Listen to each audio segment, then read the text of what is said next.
നമ്മളിന്ന് പറയാൻ പോകുന്നത് ഒരു ഡോക്ടർ ഒരു രോഗി ബ്രെയിൻ ഡെത്ത് ആയെന്ന് എങ്ങനെ മനസ്സിലാക്കുമെന്നതാണ് പറയാൻ പോകുന്നത്. ആദ്യമായി ബ്രെയിൻ ഡെത്ത് എന്താണെന്ന് നോക്കാം. ബ്രെയിൻ ഡെത്ത് എന്ന് പറഞ്ഞാൽ നമ്മളെ ബ്രെയിൻ്റെ ഫങ്ഷൻ തിരിച്ചു വരാത്ത രീതിയിൽ കംപ്ലീറ്റായി സ്റ്റോപ്പായി നിൽക്കുന്ന ഒരു അവസ്ഥയാണ് ബ്രെയിൻ ഡെത്ത് എന്ന് പറയുന്നത്. അപ്പോൾ ഒരു ഡോക്ടർ എങ്ങനെ തീരുമാനിക്കും ഒരു രോഗി ബ്രെയിൻ ഡെത്ത് ആയോ ഇല്ലയോ എന്നുള്ളത്? ആദ്യമായി 3 ടെസ്റ്റിലൂടെയാണ് മെയിനായിട്ട് ഡോക്ടർ തീരുമാനിക്കുന്നത്. അതിന് മുമ്പ് ആ രോഗിക്ക് ഷുഗർ കുറഞ്ഞതല്ല എന്നുള്ളത് ഡോക്ടർ ഉറപ്പുവരുത്തും. അതേപോലെ ടെമ്പറേച്ചർ കുറഞ്ഞതല്ല എന്നുള്ളതും ഡോക്ടർ ഉറപ്പുവരുത്തും. അതിനുശേഷം ആ പേഷ്യൻറ്റിന് എന്തെങ്കിലും മരുന്ന് ഓവർഡോസ് ആയിട്ടുള്ളോ എന്നുള്ളതും ഡോക്ടർ നോക്കും. അതല്ല എന്നുണ്ടെങ്കിൽ ഇതിന് മുമ്പ് കോമ ഉള്ള പേഷ്യൻ്റ് ആണോ എന്നുള്ളതും ഉറപ്പുവരുത്തി. ഇതൊന്നും അല്ല എന്നുണ്ടെങ്കിൽ ഡോക്ടർ ആ പേഷ്യൻറ്റിന് കോമയാണോ എന്നുള്ളത് ഫിസിക്കൽ എക്സാമിനേഷൻ, അതായത് ഡോക്ടർ വന്ന് ചെക്ക് ചെയ്യും ആ പേഷ്യൻറ്റിനെ. ഫിസിക്കൽ എക്സാമിനേഷനിൽ 2 രീതിയിലുണ്ട്. ഒന്ന് റിഫ്ലെക്സ് നോക്കും, ഒന്ന് ആ പേഷ്യൻറ്റിനെ വേദന ആക്കി ആ പേഷ്യൻ്റ് എന്തെങ്കിലും റിഫ്ലെക്സ് ഉണ്ടോ നോക്കും. അപ്പോൾ എങ്ങനെ നോക്കുന്നത് വെച്ചാൽ റിഫ്ലെക്സ് എന്ന് പറഞ്ഞാൽ കോർണിയർ റിഫ്ലെക്സ് ആണ് ആദ്യം നോക്കുക. കണ്ണിൽ എന്തെങ്കിലും ഒരു സാധനം കോട്ടണോ എന്തെങ്കിലും വെച്ചതിന് ശേഷം ആ പേഷ്യൻ്റ് കണ്ണ് ചുമ്മുന്നുണ്ടോ എന്നുള്ളത് റിഫ്ലെക്സ് ഡോക്ടർ നോക്കും. അതിനുശേഷം കണ്ണിൽ ടോർച്ച് അടിച്ചിട്ട് ആ പേഷ്യൻറ്റിന് കണ്ണിൽ സാധാരണ ഇതിൽ കൃഷ്ണമണി ലൈറ്റ് അടിച്ചു കഴിഞ്ഞാൽ അത് ചെറുതാകുകയും വികസിക്കുകയും ചെയ്യും. ലൈറ്റ് അടിക്കുന്ന സമയത്ത് ചെറുതായും ലൈറ്റ് എടുക്കുന്ന സമയത്ത് വികസിക്കുകയും ചെയ്യും. അങ്ങനെ ഉണ്ടോ എന്നുള്ള റിയാക്ഷൻ റിഫ്ലെക്സ് ഡോക്ടർ ചെക്ക് ചെയ്യും. അതിനുശേഷം നമ്മളെ ഭക്ഷണത്തിലൊക്കെ നമ്മളെ തൊണ്ടയിൽ എന്തെങ്കിലും ഒരു സാധനം ടച്ച് ചെയ്യുന്ന സമയത്ത് നമുക്ക് സാധാരണ രീതിയിൽ നമുക്ക് ഛർദിൻ്റെ റിഫ്ലെക്സ് ഉണ്ടാവും. അത് ഗ്യാഗ് റിഫ്ലെക്സ് എന്ന് പറയും. ആ റിഫ്ലെക്സ് ഉണ്ടോ എന്ന് ഡോക്ടർ ചെക്ക് ചെയ്യും. ഇത് 3ഉം ഇല്ല എന്ന് ഉറപ്പ് വരുത്തിയതിന് ശേഷം ഡോക്ടർ എന്ത് ചെയ്യും?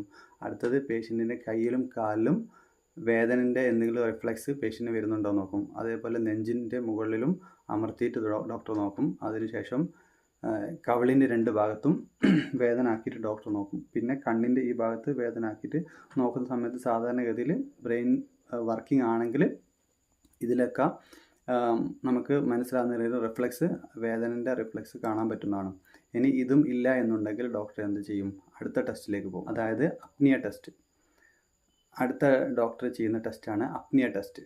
അപ്പോൾ അപ്നിയ ടെസ്റ്റ് എന്ന് പറഞ്ഞാൽ വെന്റിലേറ്റർ ഉള്ള പേഷ്യൻ്റ് ആണെങ്കിൽ ആ വെന്റിലേറ്റർ 8 മിനിറ്റ് ഓഫ് ചെയ്ത് വെക്കും. ആ സമയത്ത് രോഗിക്ക് ഓക്സിജൻ കൊടുത്തോണ്ടേ നിൽക്കും. അപ്പോൾ ഡോക്ടർ എന്ത് ചെയ്യും? അതിന് മുമ്പും ടെസ്റ്റ് ചെയ്യും, അത് 8 മിനിറ്റിന് ശേഷവും ഡോക്ടർ ടെസ്റ്റ് ചെയ്യും. എന്നിട്ട് ബ്ലഡിൽ നോക്കി ചെക്ക് ചെയ്താൽ ഡോക്ടർക്ക് മനസ്സിലാവും ഈ രോഗിക്ക് ശ്വാസം എടുക്കാനുള്ള എഫേർട്ട് ഉണ്ടോ ഇല്ലയോ എന്നുള്ളത്. അപ്പോൾ അതിന് ശേഷം എന്തെങ്കിലും സംശയം ഉണ്ടെങ്കിൽ അതോടെ തന്നെ ഡോക്ടർ മനസ്സിലാവും. അതിനുശേഷം എന്തെങ്കിലും സംശയം ഉണ്ടെങ്കിൽ ഡോക്ടർ തലയിലോട്ടുള്ള രക്തോട്ടത്തിന് ടെസ്റ്റ് ചെയ്യും. തലയിലുള്ള രക്തോട്ടത്തിൻ്റെ ടെസ്റ്റ് എന്ന് പറയുന്ന സമയത്ത് അത് 3 രീതിയിലുള്ള സ്കാനിങ്ങിലൂടെ നമുക്ക് മനസ്സിലാവും. ഒന്ന് സെറിബ്രൽ ആൻജിയോഗ്രാഫി, ഒന്ന് സെറിബ്രൽ സിൻറ്റിഗ്രാഫി, ഒന്ന് ട്രാൻസ് ക്രാനിയൽ ഡോപ്ലർ. ഈ 3 ടെസ്റ്റ് ചെയ്ത് കഴിഞ്ഞാൽ 3 ടെസ്റ്റിൽ ഏതെങ്കിലും ഒന്ന് ചെയ്ത് കഴിഞ്ഞാൽ തലയിലോട്ടുള്ള രക്തോട്ടം ഉണ്ടോ എന്നുള്ളത് നമുക്ക് മനസ്സിലാവും. അപ്പോൾ അതല്ലാതെ വേറൊരു ടെസ്റ്റും കൊണ്ട് EEG, അതായത് തലയിലോട്ടുള്ള ഇലക്ട്രിക്കൽ ആക്ടിവിറ്റി മനസ്സിലാക്കുന്ന ടെസ്റ്റാണ് EEG എന്ന് പറയുന്ന സമയത്ത്. അപ്പോൾ രക്തോട്ടത്തിലുള്ള ടെസ്റ്റ് അതിൽ ബ്രെയിൻ ഡെത്ത് ആണെങ്കിൽ രക്തോട്ടം ഇല്ലയെന്ന് മനസ്സിലാവും. രണ്ടാമത്തെ EEGയിലാണെങ്കിൽ തലയിൽ ഇലക്ട്രിക്കൽ ആക്ടിവിറ്റി ഒന്നും നടക്കുന്നില്ല എന്നുള്ളത് അതിൽ ഗ്രാഫിൽ ഒന്നും കാണില്ല. അപ്പോൾ നമ്മൾ ആദ്യം പറഞ്ഞു ഈ ഫിസിക്കൽ എക്സാമിനേഷൻ ടെസ്റ്റ് ഉണ്ട്. അതേപോലെ ഫിസിക്കൽ എക്സാമിനേഷൻ ടെസ്റ്റിൽ ഒന്നാമത് റിഫ്ലെക്സ് ഉണ്ട്, പിന്നെ പെയിൻ അറിയുന്ന ടെസ്റ്റുകളുണ്ട്. അതിനുശേഷമാണ് അപ്നിയ ടെസ്റ്റ്. അപ്നിയ ടെസ്റ്റ് ചെയ്യുന്ന സമയത്ത് പേഷ്യൻ്റ് എന്തെങ്കിലും അത് തന്നെ നമുക്ക് കൺഫേം ചെയ്യാൻ പറ്റും. ഇനി അതിൽ എന്തെങ്കിലും സംശയം വന്നു കഴിഞ്ഞാൽ തലച്ചോറിലൂടെ ബ്ലഡ് സർക്കുലേഷൻ നോക്കും. അതിൽ നമുക്ക് മനസ്സിലാവും രക്തോട്ടം ഫുള്ള് ഇല്ല എന്നുള്ളത്. അതോടുകൂടി ഡോക്ടർ ഈ ICUവിലെ സ്പെഷ്യലിസ്റ്റ് ആയിട്ടുള്ള ഡോക്ടർ ബ്രെയിൻ ഡെത്ത് ആണെന്ന് കൺഫേം ചെയ്യും. ഇതാണ് അതിൻ്റെ പ്രൊസീജിയർ.